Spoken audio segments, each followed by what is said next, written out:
Uma boa noite na paz de Jesus a todos que estão aqui nesse lugar. Que Jesus te abençoe. Eu sou o Daniel. Que alegria estar aqui, casa cheia. Gente, está muito lindo daqui. Muito lindo ver como a igreja de Jesus responde em adoração. Eu queria saber mais uma vez quem é que está nos visitando essa noite. Deixa eu ver tua mão aí, deixa eu ver. Cadê os visitantes? Tem aqui, tem. Se você já deu um abraço, abraça de novo. Seja bem-vindo em nome de Jesus. Que seja uma noite especial, que seja uma noite de salvação.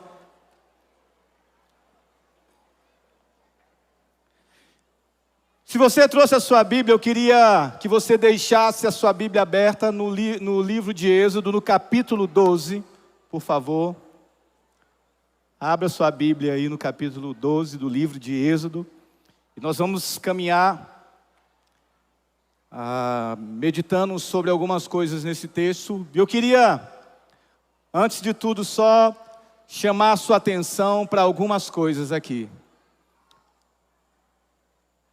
Esse sermão, ele não vem com uma bagagem intelectual de nível alto, para saciar aqueles que buscam talvez uma resposta de nível muito profundo.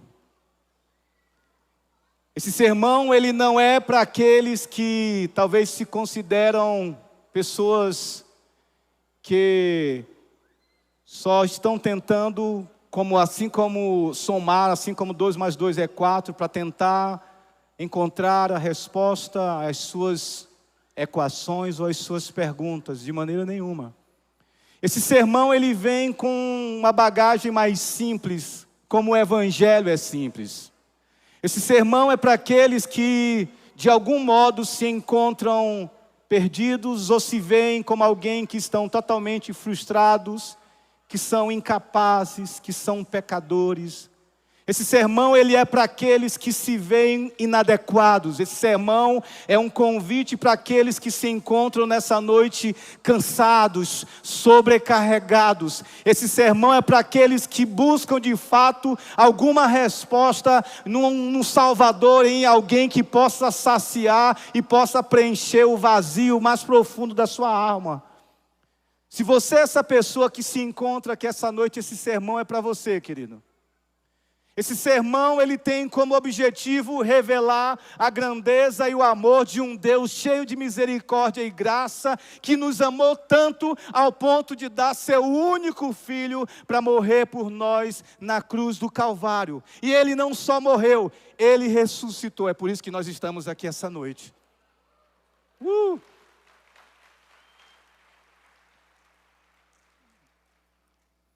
E antes de nós irmos para Êxodo capítulo 12, eu só queria ler um verso de João 1:29, vai aparecer aí na tela para você. E esse é um texto muito conhecido, talvez você que é católico ou que foi católico, também como cristão, é um texto muito conhecido. Então esse é João Batista, que ao olhar Jesus vindo ao seu encontro, ele dá um grito daqueles que é de espantar, de assustar o povo. Ele diz: vejam,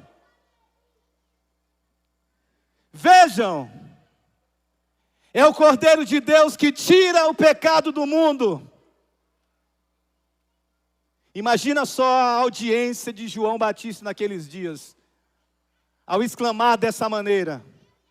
Imagina o que passa no coração daqueles que de alguma forma viveram toda uma história envolvidos com um cordeiro que é sacrificado dia após dia, ano após ano. Aqueles homens que ouviram essa declaração, essa exclamação de João Batista, com certeza ficaram perturbados. E aí eu quero trazer para você algumas reflexões sobre isso. E 3 verdades que a gente pode aprender essa noite a respeito do Cordeiro de Deus. A primeira verdade é que o Cordeiro de Deus é a única solução para escaparmos do juízo de Deus. Essa é a primeira verdade que a gente quer ensinar essa noite aqui.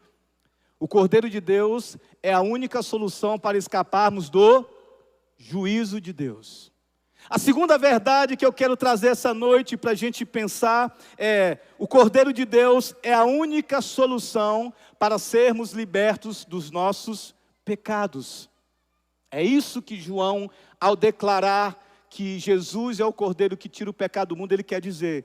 E a terceira verdade é que esse Cordeiro é a única chave para adorarmos a Deus. Amém? Vamos orar. Jesus, obrigado por tudo que nós já ouvimos hoje. Obrigado pelos cânticos que tocam a alma, que nos fazem, Senhor Deus, regozijar. O nosso coração está aquecido, o nosso coração está, Senhor Deus, extasiado, porque cantamos verdades bíblicas profundas, pois temos paz contigo, pois não há mais dívida.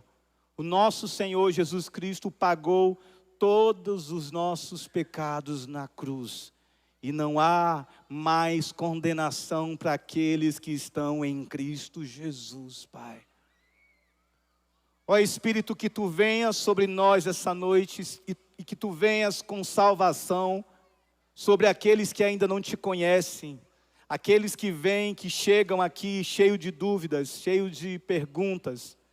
Pai, a única resposta que podemos dar a eles essa noite é que Jesus está vivo e ressuscitou. Aleluia.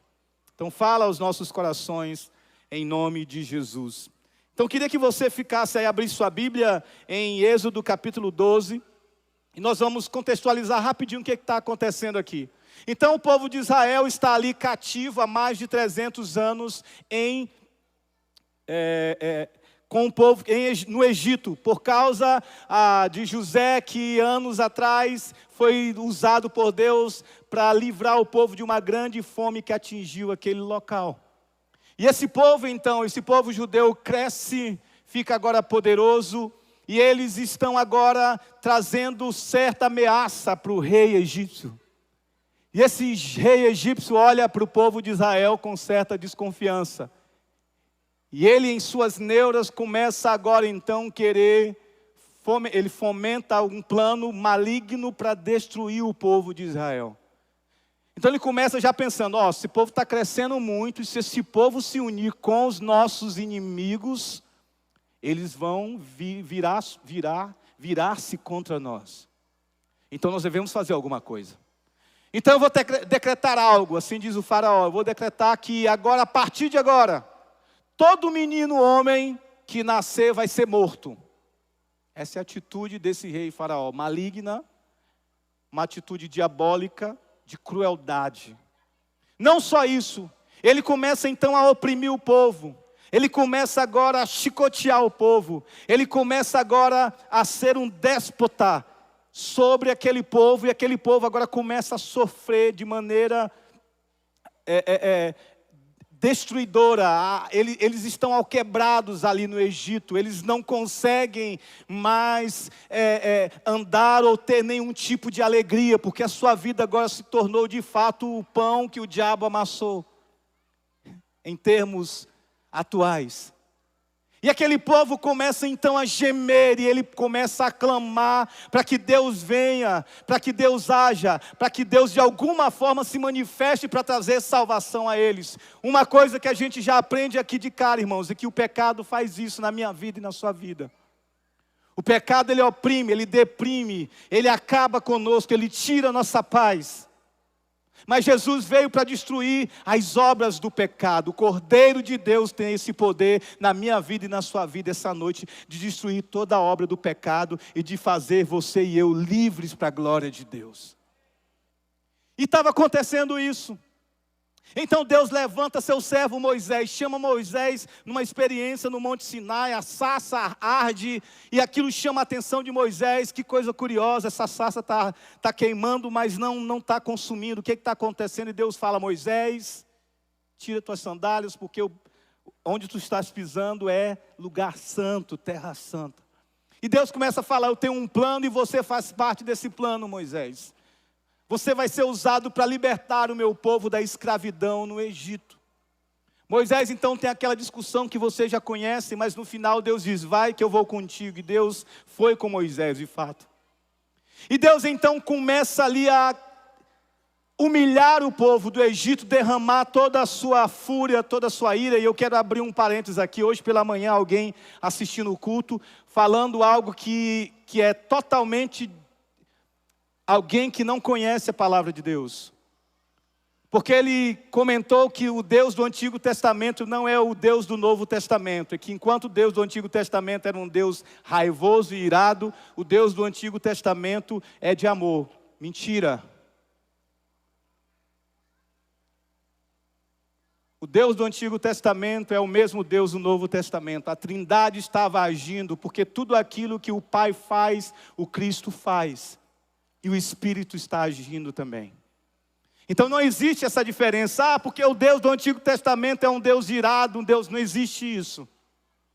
É um Deus que age com amor, com misericórdia, com fidelidade, mas com justiça. Porque o pecado precisa ser punido. Então esse Deus, ele vem para julgar de fato a nação do Egito. Não só isso, para revelar a sua glória para todas as nações. E esse Deus começa a agir. Então a água é transformada em sangue, o povo não consegue mais beber. Depois vem a praga dos piolhos, depois vem a praga das rãs, depois vem a praga dos tumores, depois vem as pragas que você conhece. Mas aí chega a última praga. E aonde a gente vai entender um pouco o pano de fundo do Cordeiro de Deus que tira o pecado do mundo. E eu quero caminhar com você rapidinho sobre isso, para que a gente entenda bem, para quando nós falarmos agora, eis o Cordeiro de Deus que tira o pecado do mundo, agora tudo vai fazer sentido, porque esse Cordeiro de Deus de fato se deu por mim e por você, para mudar a nossa história para sempre. Então no capítulo 12... nós vemos aqui então Deus exigindo ali, a olharmos os versos 3. A partir do verso 3 ele começa dizendo: anuncie a toda a comunidade de Israel que no 10º dia deste mês, cada família escolherá um cordeiro ou um cabrito para fazer um sacrifício, um animal para cada casa. A família que for pequena demais para comer um animal inteiro deverá compartilhá-lo com outra família da vizinhança. O animal será dividido de acordo com o número de pessoas e a quantidade que cada um puder comer. O animal escolhido deverá ser um cordeiro ou um cabrito de 1 ano, sem defeito algum. Guardem bem o animal escolhido até a tarde do 14º dia do 1º mês. Nesse dia, toda a comunidade de Israel sacrificará seu cordeiro ou cabrito. Ao anoitecer, em seguida, tomarão um pouco do sangue e o passarão nos batentes laterais e no alto das portas das casas onde comerem o animal. Dessa maneira, nessa mesma noite, assarão a carne no fogo e a comerão, acompanhada de folhas verdes, amargas e de pão sem fermento. Não comerão a carne crua nem cozida. O animal todo, incluindo a cabeça, as pernas e as vísceras, deverá ser assado no fogo. Não deixe sobras para a manhã seguinte. Queimem o que não for consumido antes do amanhecer. Estas são as instruções. Primeira coisa então, o uso de um cordeiro para o sacrifício. Era bastante familiar para o povo judeu. O cordeiro era o único animal aceitável para o sacrifício da Páscoa. Êxodo, como a gente já leu, diz isso. Mas o cordeiro também ele era levado a matadouro. Isaías 53:7 fala isso. O cordeiro ele era oferecido nos sacrifícios diários de Israel. Êxodo 29, Números 28. Então fala sobre isso. Mas olhando para esse texto, nós podemos ver algumas coisas. Primeiro, Deus dando diretrizes claras sobre o animal. Ele vai dizer que esse cordeiro deve ser um cabrito de 1 ano. Sem defeito, deveria ser bem guardado, deveria ser sacrificado. O sangue deveria ser passado nos umbrais da porta. Um cordeiro ou um cabrito de 1 ano, irmãos, era porque ele já tinha superado aquele período de vida mais vulnerável. Geralmente os índices de mortalidade ficavam em torno de 20% a 50%. E ele estaria preparado, esse cordeiro estaria preparado para assumir seu papel como um membro reprodutivo do rebanho. Mas ele fala também outra coisa, ele fala sobre esse sangue. Então o cordeiro deveria ser sacrificado. E esse sangue deveria ser utilizado para ser passado nos umbrais das portas. Ele diz, Êxodo 12, 13 diz: nessa noite passarei pela terra do Egito, e matarei todos os filhos mais velhos, e todos os primeiros machos dentre os animais da terra do Egito. Executarei juízo sobre todos os deuses do Egito, pois eu sou o Senhor. Mas o sangue nos batentes das portas servirá de sinal e marcará as casas onde vocês estão. Quando eu vir o sangue, passarei por sobre aquela casa. O sangue do animal deveria ser passado nas portas, nas janelas das casas, para que o anjo da morte ou o destruidor não matasse ninguém naquela casa. Interessante isso. Nas religiões primitivas existia geralmente um uso do sangue. O sangue era usado para espantar mal-olhado. O pessoal tinha a impressão de que se o mal viria, então o sangue estaria ali para espantar. Isso era usado nas religiões primitivas daquela época. Mas Deus ensinou o povo de Israel a usar o sangue de outra maneira. Porque Deus, na verdade, estava criando uma pedagogia para que o povo de Israel, que esperava ansiosamente pelo Cordeiro de Deus, pudesse reconhecer quando isso acontecesse no futuro. O sangue, então, ele serviria como sinal que marcaria a identidade dos eleitos. Ou seja, o anjo da morte vai ver o sangue, ele vai dizer: opa, eu não posso tocar aqui, porque esse povo é povo de Deus. Segunda coisa, esse sangue protegia contra o juízo divino. Então Deus, ao vir em juízo sobre o povo egípcio, mas Deus, olhando o sangue na casa do povo de Deus, ele suspenderia o juízo, ele não deixaria que aquele juízo alcançasse aquele povo. E a terceira coisa era que esse sangue traria livramento e resgate da escravidão. Então, por causa desse sangue, aquele povo seria resgatado, liberto. E aí ele fala também no texto de Êxodo, esse que nós lemos, que isso seria a Páscoa. O que é Páscoa? Todos os anos nós comemoramos, todos os anos nós trocamos presentes, chocolate, coisas assim. Mas o cristão vê a Páscoa de uma maneira totalmente diferente. Esta palavra literalmente quer dizer passar ou saltar sobre. Mas esse termo está também associado à proteção. Não é somente passar por cima, mas uma ação de proteção ativa, direta e intencional. Como lemos em Êxodo 12, 23, está na sua Bíblia, e ele diz: pois o Senhor passará pela terra para ferir mortalmente os egípcios. Mas quando ele vir o sangue nas laterais e no alto da porta, passará por sobre aquela casa. Não me permitirá que o anjo da morte entre em suas casas para matar vocês. Lemos também em Isaías algo semelhante. Isaías 31, 5 diz: o Senhor dos exércitos sobrevoará Jerusalém e a protegerá como uma ave protege o ninho. Defenderá e livrará a cidade. Passará sobre ela e a salvará. Deus viria com amor protetor para guardar o seu povo. Lendo tudo isso, então a gente tem uma definição da Páscoa. Eu queria apresentar para vocês essa definição a partir da leitura desses textos. O que é a Páscoa? Segundo a leitura desses textos, a Páscoa é Deus poupando, protegendo, livrando um povo. É Deus guardando por causa do sangue, protegendo o povo do anjo da morte. É livrando esse povo. Ele não só protege, mas ele livra esse povo da escravidão. Mas esse povo, ele tem uma característica: ele não é justo, ele não é bonzinho, ele é um povo pecador. E um povo pecador, e Deus está livrando esse povo da morte, ao passar pela terra para executar o seu justo juízo. Deus, como um juiz que é, ele deve, de fato, executar a sua justiça, por causa do pecado dos homens, por causa do meu pecado e do seu pecado. Todos nós pecamos, todos nós nos desviamos, todos nós quebramos o mandamento de Deus, e Deus precisa agir por causa da sua justiça. Esse livramento só acontece por causa do sacrifício de um cordeiro, sem mancha e sem defeito. Essa é a definição da Páscoa para mim a partir desse texto. A Páscoa é Deus nos livrando por causa de um cordeiro que foi sacrificado por causa do sangue desse cordeiro. Eis o cordeiro de Deus que tira o pecado do... João Batista declarou isso, olhando para esses textos. Vamos aprofundar mais um pouco.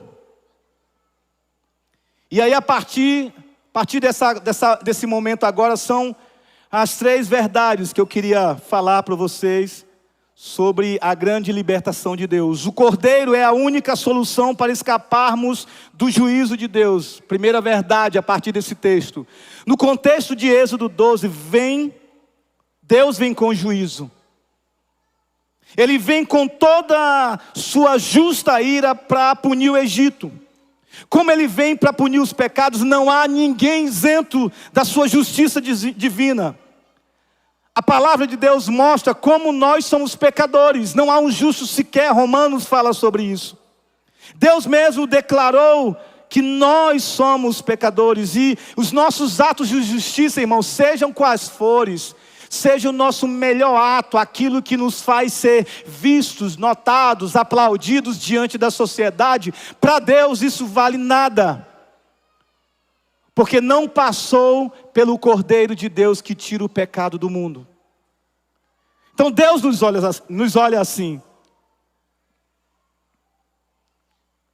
Assim Deus fez ao seu povo no Egito. Interessante nesse texto Deus vem para salvar o seu povo, amém? Ele vem para transformar a situação que aquele povo, seu povo vivia. Mas Deus exige algo do seu povo. Por quê? Porque o seu povo não era justo. Se esse ato de Deus sobre o seu povo não estivesse ali, a figura, a presença de um Cordeiro de Deus, possivelmente o anúncio do Evangelho, ou a crença do Evangelho seria de que algumas pessoas que agem de maneira bondosa, que sofrem, que estão escravizadas, podem ser salvas por si só. Entendeu? Porque o Cordeiro precisa ser imolado e morto. Deus fala claramente, olha, se eu não vi o sangue nos umbrais da porta, se eu não vi esse sangue na casa como marca na casa de vocês, vocês vão morrer. Essa é a mensagem.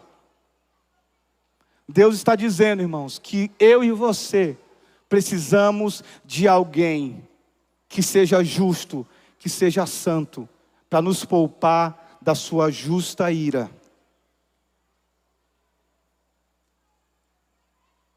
Eis o Cordeiro de Deus que tira o pecado do mundo.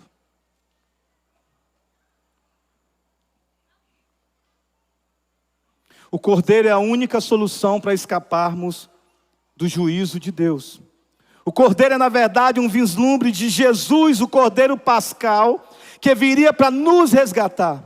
O justo que viria para morrer em nosso lugar e nos perdoar de toda a transgressão. Isaías 53, 6 e 7 diz: todos nós nos desviamos como ovelhas, deixamos os caminhos de Deus para seguir os nossos caminhos. E no entanto, o Senhor fez cair sobre ele os pecados de todos nós.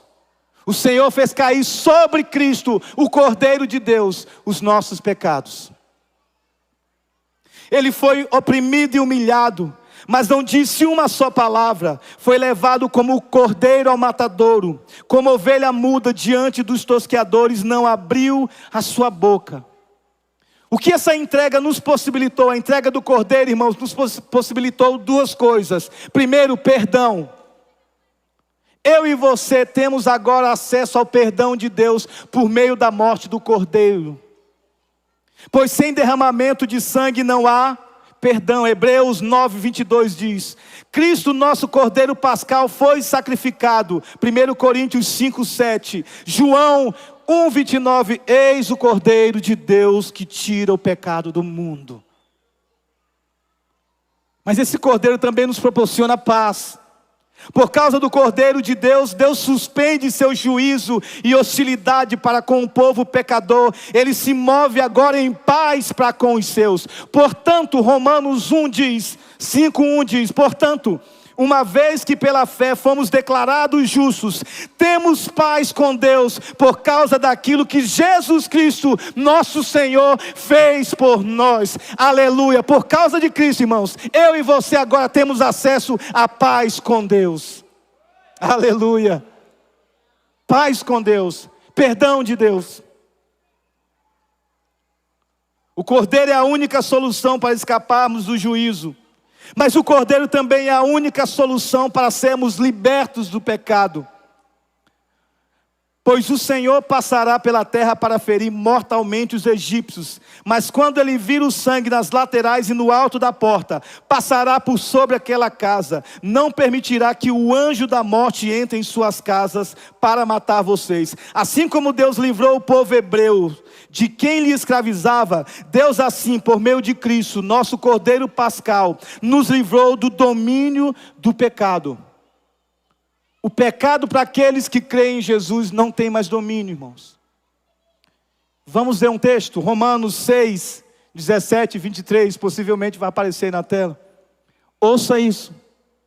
Graças a Deus, porque antes vocês eram escravos do pecado, mas agora obedecem de todo o coração a este ensino que lhes transmitimos. Estão livres da escravidão do pecado e se tornaram escravos da justiça. Uso o exemplo da escravidão para ajudá-los a entender isso tudo, pois sua natureza humana é fraca. No passado vocês se deixaram escravizar pela impureza e pela maldade, o que os fez afundar ainda mais no pecado. Agora devem se entregar como escravos à vida de justiça, para que se tornem santos. Quando eram escravos do pecado, estavam livres da obrigação de fazer o que é certo. E qual foi o resultado? Hoje vocês se envergonham das coisas que costumavam fazer, coisas que acabam em morte. Agora, porém, estão livres do poder do pecado e se tornaram escravos de Deus. Fazem aquilo que conduz à santidade e resulta na vida eterna. Pois o salário do pecado é a morte, mas a dádiva de Deus é a vida eterna em Cristo Jesus, nosso Senhor. Aleluia! O pecado não tem mais domínio sobre nós. Assim como o faraó perdeu o domínio sobre o povo de Israel, irmãos, assim eu e você que cremos em Jesus, o pecado perdeu agora o domínio, a força, o poder. Ele não pode mais fazer com que a gente seja escravo, porque nós temos um outro Senhor. Ele se chama Jesus Cristo, aquele que é o Cordeiro de Deus que tira o pecado do mundo. Aleluia, aleluia. Mas tem a terceira coisa, o Cordeiro é a única chave para adorarmos a Deus. No meio da noite o faraó mandou chamar Moisés e Arão. Saiam daqui, ordenou ele. Deixem meu povo e levem os demais israelitas com vocês e vão e adorem o Senhor, como pediram. A libertação do povo de Israel os levou à adoração a Deus. Aqui é o ponto, por causa do Cordeiro de Deus,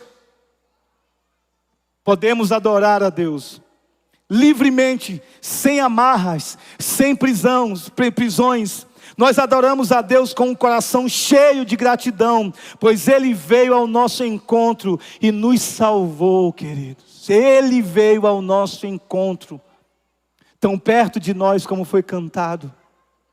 Apocalipse 5:9 diz: e entoavam um cântico novo com estas palavras. Ouça isso.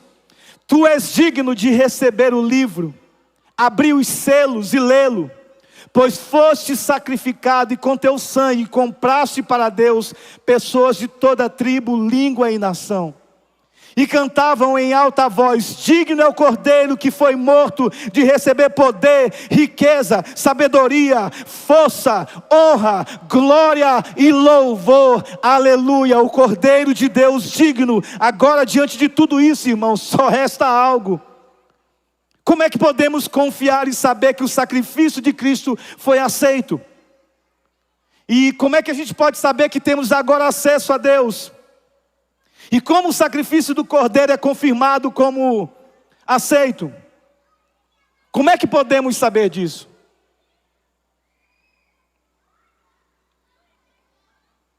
Eu queria que você abrisse Lucas capítulo 24.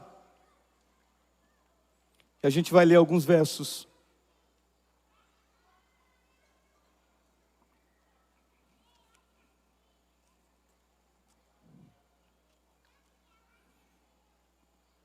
Lucas capítulo 24, deixa aberto aí sua Bíblia.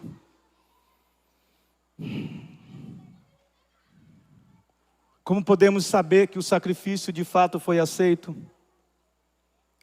Através da ressurreição. A ressurreição é a prova cabal de que Cristo de fato, o sacrifício de Cristo foi aceito e agora podemos confiar nesse sacrifício de todo o coração.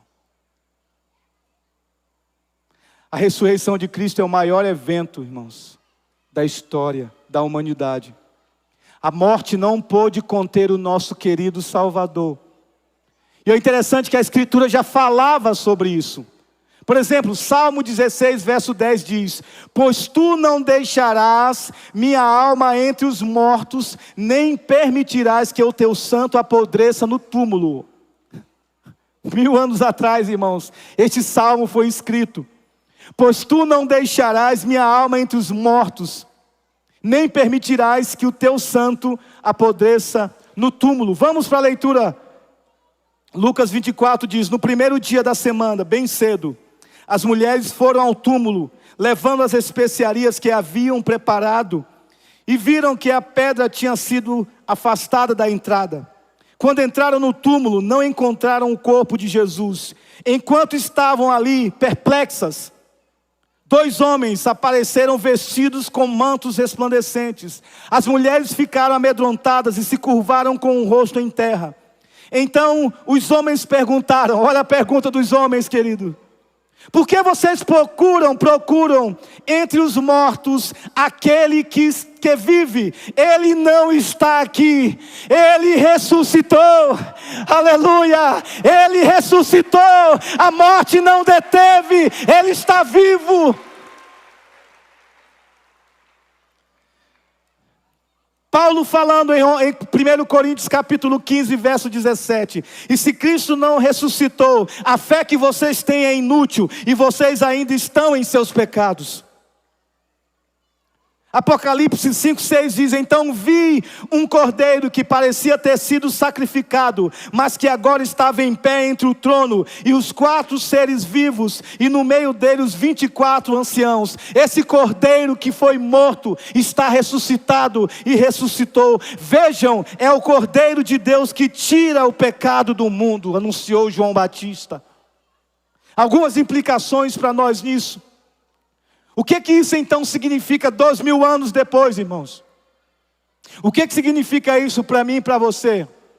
A primeira coisa que significa é que o reino de Deus chegou entre nós. Amém? O reino de Deus chegou. E esse reino de Deus, ao chegar, mudou a história de homens e mulheres que viviam aprisionados em seus pecados, em suas loucuras, mas que agora, por causa do poder do Evangelho de Jesus, tiveram suas vidas transformadas e agora vivem uma vida nova para a glória de Deus. Quantos tiveram sua vida mudada por causa desse Evangelho de Cristo? Quantos agora são nova criatura em Cristo Jesus? Quantos agora têm certeza de que foram perdoados pelo sangue de Jesus Cristo e não devem mais nada, porque agora não há mais nenhuma condenação para aqueles que estão em Cristo Jesus. Eu e você, irmãos, que cremos no Cordeiro de Deus, não devemos mais nada. Deus virá com justiça, com ira justa, mas nós seremos poupados por causa do Cordeiro de Deus que se entregou por nós ali na cruz do Calvário. Aleluia! Aleluia. Não vivo mais eu, mas Cristo vive em mim. O reino de Deus chegou, mas significa também que temos acesso à salvação ofertada, que podemos crer no Cordeiro de Deus, que podemos ser justificados, que podemos ter paz com Deus, que podemos desfrutar da alegria da salvação, irmãos. E como essa afirmação transforma a nossa vida? Ela nos liberta de nossos pecados. Ela nos dá uma nova identidade. Ela nos dá uma nova vida e nos garante um futuro glorioso. Quando Deus olha para o sangue nos umbrais das portas, Ele olha um povo que é seu e Ele suspende o juízo. Foi assim que Deus agiu em Cristo Jesus, irmãos. Porque o juízo era para mim e para você. Toda a ira de Deus contra o pecado foi derramada sobre Jesus. E Jesus absorveu sozinho todo o nosso pecado, o meu e o seu pecado. Para que eu e você pudéssemos ter vida e vida em Cristo. Vida para sempre. E eu queria perguntar para você essa noite, você que está aqui, talvez que já tenha ouvido muitos domingos sobre isso, ou talvez está chegando pela primeira vez numa igreja cristã. Esse é o Evangelho de Jesus simples, sem amarras, sem enrolação, com clareza. Eu e você merecemos a morte eterna, o inferno eterno, por causa dos nossos pecados.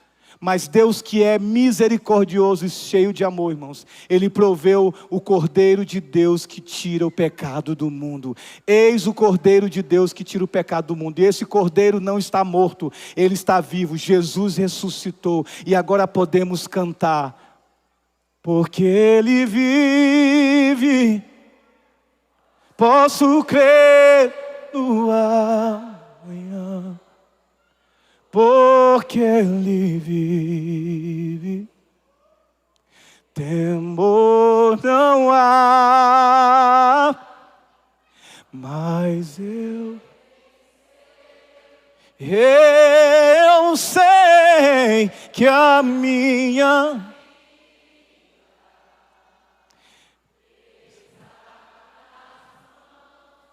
vive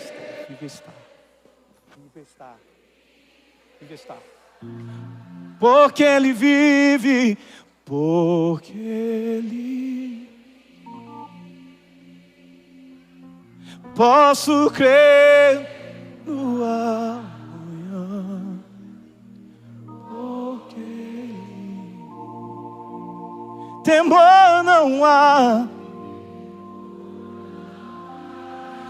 Mas eu pensei,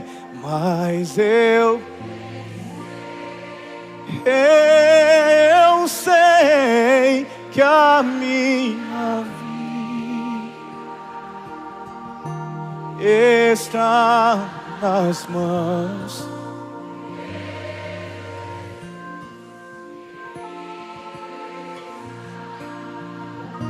Então o convite para você essa noite é muito simples.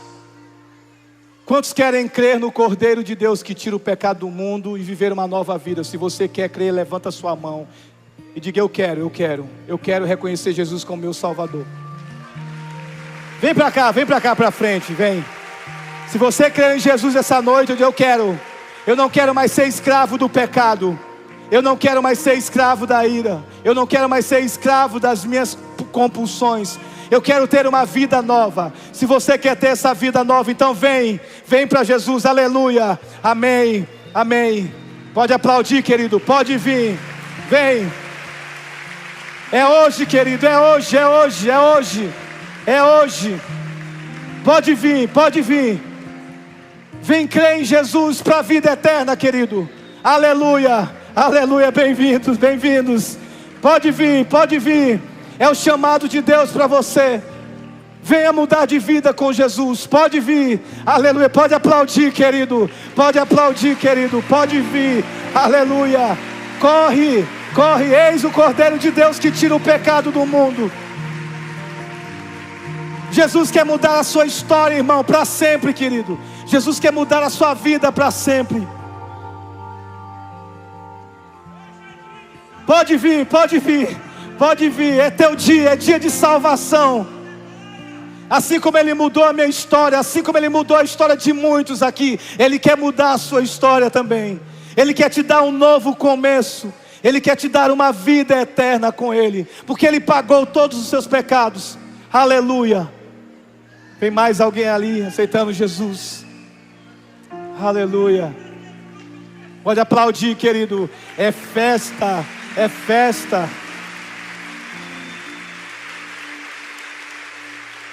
Eu queria que você se levantasse aqui, estendesse a mão para essas pessoas que estão aqui. Em nome de Jesus. Se tiver mais gente, pode vir. Vem para Jesus, querido, essa noite. Vem para Jesus. Aleluia.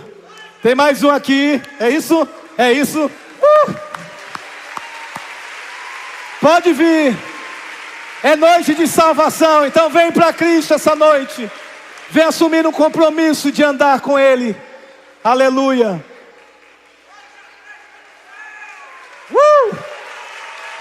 Pode vir, aleluia. Pode vir, irmão. Hoje é dia de salvação. Vem para Cristo. Vem, Senhor. Vem sem demora. Vamos orar, queridos, vamos orar. Deus, nós estamos com esse povo aqui que agora reconhece que Tu és o Salvador e que Tu és o Senhor. Deus, que o Teu sangue possa ser derramado sobre a vida deles, que o Teu Espírito possa os selar, e que em nome de Jesus eles tenham de fato uma vida nova em Ti, Pai. Tu és o Cordeiro de Deus que tira o pecado do mundo de fato, Senhor. E Tu pagou tudo, Senhor, não devemos mais nada, porque Jesus pagou o nosso resgate, aleluia. Em nome de Jesus, muito obrigado, Senhor, muito obrigado, aleluia, amém. Pode aplaudir, vamos cantar, Ele está vivo, Ele está vivo. Sejam abraçados em nome de Jesus, queridos.